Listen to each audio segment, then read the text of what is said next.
China మీద నేపాల్ ప్రజలు విరుచుకుపడుతున్నారు. పరశురాం కప్లే లాంటి జాతీయవాదులు కూడా ఈరోజు జర్నలిస్టులు, జాతీయవాదులు మీరెందుకు మాకు ముందు హెచ్చరిక చేయలేకపోయారు, మిమ్మల్ని నమ్మినందుకు మాకు తగిన బుద్ధి జరిగింది అని చెప్పి ప్రజలు, మీడియా మాట్లాడుతున్నారు. కానీ ఇప్పుడు బాలేంద్ర షా మాట్లాడలేడు. అయితే ఇప్పుడు వాస్తవంగా చెప్పాలంటే ఎప్పుడైతే ఈ కేపీ శర్మ ఓలీ ప్రధాని అయ్యాడో అప్పటి నుంచి చైనాకే వాళ్ళు అనుకూలం.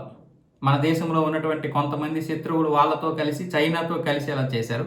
ఆ కేపీ శర్మ ఓలీ ఏమొచ్చేసి వాడు వాళ్ళ యొక్క బుట్టలో పడిపోయాడు, దేశాన్ని వాళ్ళకి అప్పచెప్పేశాడు. ఇప్పుడేమొచ్చేసి బాలేంద్ర షా మాట్లాడినటువంటి పరిస్థితి. బాలేంద్ర షాకి అన్నీ తెలుసు, ఏం జరగబోతుందో ఏం జరుగుతుందో అన్నీ తెలిసి ఇప్పుడు చైనాని ఏం అడగలేడు. ఇలాంటి పరిస్థితుల్లో ఇప్పుడు చైనాని వాళ్ళు ప్రశ్నిస్తే మేమేం చేస్తాం, సడన్గా భూకంపం వచ్చింది, భూకంపం వస్తే ఆ యొక్క ఈ నదికి అడ్డం పడ్డాయి కొండ చర్యలన్నీ, దాంతో నీరు ఎటు వెళ్ళాలో అర్థం కాక ఆ నీరేమొచ్చేసి జనావాసాల మీదకి వచ్చేసింది.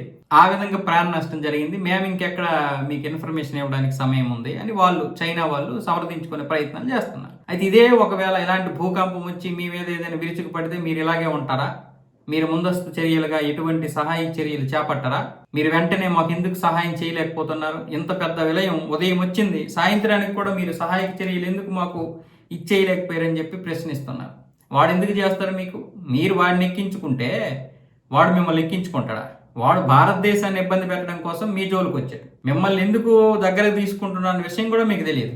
పాకిస్తాన్ ఎందుకు దగ్గర తీసుకుంటున్నాడు అన్న విషయం పాకిస్తాన్ వాళ్ళకి తెలుసు. ఎందుకు భారత్ని ఇబ్బంది పెట్టాలన్నా లేకపోతే భారతదేశానికి ఏదైనా చెయ్యాలన్నా మన అవసరం ఉంటుంది.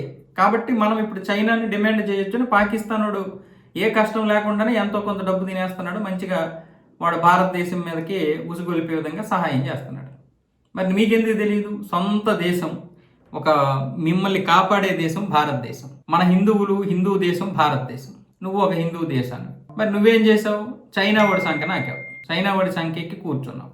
భారతదేశం నీకు అవసరం వచ్చేసరికి, ఆపద వచ్చేసరికి ఆదుకుంటుంది. పోనీ పాకిస్తాన్ వాడు వెళ్ళాడంటే ఒక అర్థం ఉంది. పాకిస్తాన్ వాడు మనకి శత్రు. నీకేమైంది? రేపు పొద్దున్న నీకు కానీ భూటాన్కి కానీ ఏదైనా సమస్య వస్తే ఎవరు రావాలి? భారతదేశమే రావాలి. కాబట్టి భూటాన్ లాంటి దేశం ఎప్పుడూ కూడా తోక జాడించదు. పైగా చైనాకి అది వ్యతిరేకం. మీకేం పోయి కాలం అంటే మీరు వెళ్ళి చైనా వాడి సంఖ్య నాకారు. అన్ని తెలిసి కూడా భారతదేశం అనేదే లేకపోతే మిమ్మల్ని ఏ రోజో వాళ్ళు ముంచేస్తారు.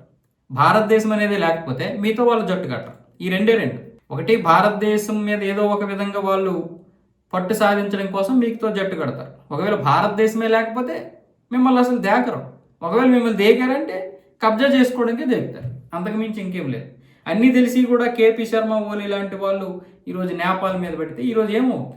చైనాకి నిజంగా తెలిసినా చెప్పరు వాళ్ళు. ఈరోజు వాడు 3 గ్రోడ్జెస్ కంటే పెద్ద డ్యామ్ కడతాను అంటున్నాడు. అప్పుడేమైంది? అందరూ ఇది భారతదేశానికి తప్ప ఎవరికి నష్టం లేదు, ఓన్లీ భారతదేశం కదే అన్నారు. కానీ ఏదైనా తేడా వస్తే నేపాల్ మునిగిన తర్వాత మిగతా మురుగుతాయి. అరుణాచల్ ప్రదేశ్, బంగ్లాదేశ్కి మాత్రమే మీరు ప్రమాదం అనుకున్నారు. కథ మించిపోతే అది ఎవరినైనా ముంచేస్తారు వాళ్ళు. ఇప్పుడు మీకు అన్ని విషయాలు అర్థమవుతున్నాయి.